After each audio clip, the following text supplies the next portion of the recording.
IT hub బెంగళూరులో తీవ్ర నీటి కొరత నెలకొంది. మంచినీటి కోసం జనం ఇబ్బందులను ఎదుర్కొంటున్నారు. శివారు ప్రాంతాల నుంచి ట్యాంకర్ల ద్వారా నీటిని తీసుకొస్తున్నారు. అయినప్పటికీ కొందరికి నీటి విలువ తెలియడం లేదు. కొన్ని కుటుంబాలు నీటిని వృధా చేస్తున్నాయి. బెంగళూరులో కొందరు దాహమో రామచంద్ర అంటున్నారు.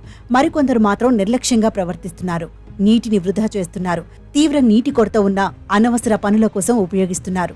కారు కడిగేందుకు నీటిని వాడుతూ నిర్లక్ష్యంగా వ్యవహరిస్తున్నారు. మరికొందరు చెట్ల కోసం నీటిని ఉపయోగించారు. నీటిని వృధా చేసిన 22 కుటుంబాలను బెంగళూరు బోర్డు అధికారులు గుర్తించారు. ఒక్కో కుటుంబానికి 5,000 జరిమానా విధించాయి. అత్యధికంగా దక్షిణ బెంగళూరు నుంచి 80,000 వచ్చాయి.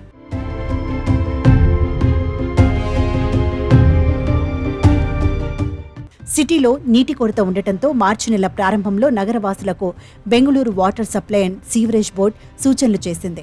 మంచినీటిని తాగేందుకు, ఇంటి అవసరాల కోసమే ఉపయోగించాలని కోరింది. వాహనాలు కడిగేందుకు, నిర్మాణాల కోసం ఉపయోగించవద్దని తేల్చి చెప్పింది.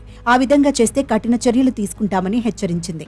నీటిని వృధా చేస్తే ప్రతిసారి 500 జరిమానా విధిస్తామని హెచ్చరించింది. అలా కొన్ని కుటుంబాలను గుర్తించి ఒక్కో ఫ్యామిలీకి 5,000 చొప్పున ఫైన్ వేసింది.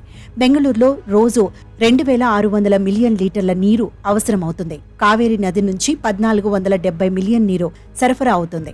650 మిలియన్ లీటర్ల నీటిని బోర్ల ద్వారా తీసుకుంటున్నారు. అయినప్పటికీ ప్రతిరోజు బెంగళూరు మహానగరానికి 480 మిలియన్ లీటర్ల నీటి కొరత ఎదుర్కొంటోంది. ఆ 22 కుటుంబాల తీరును మిగతా వారు తప్పుపట్టారు. కొన్ని చోట్ల తమకు తాగేందుకు సరిపడా నీరు లేదని వాపోతున్నారు. పరిస్థితి అలా ఉంటే కొందరు అనవసరంగా నీటిని వృధా చేస్తున్నారని మండిపడ్డారు. ఆ కుటుంబాలకు ఎక్కువ జరిమానా విధించాలని, మరోసారి నీటిని వృధా చేయాలంటే భయపడేలా ఫైన్ ఉండాలని కోరుతున్నారు.